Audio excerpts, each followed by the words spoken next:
একটা মানুষ ছিল যাকে বড্ড ভালোবাসতাম, কিন্তু সে মানুষটাও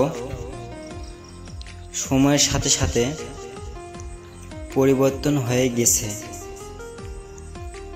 কখনো আমি ভাবতে পারিনি যে সে মানুষটাও কখনো আমার সাথে এমনটা করতে পারবে। আমি যদি জানতাম সেও আমার বিশ্বাস এভাবে ভাঙবে, তাহলে কখনো আমার মনের ঘরে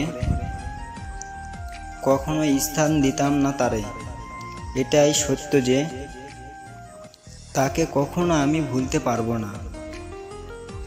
একা থাকার অভিনয় করতে পারবো বেশ ভালো, কাউকে কখনো ভুলে যাওয়া যায় না, সেটা আমি জানি, সেটা অনেক দেখেছি।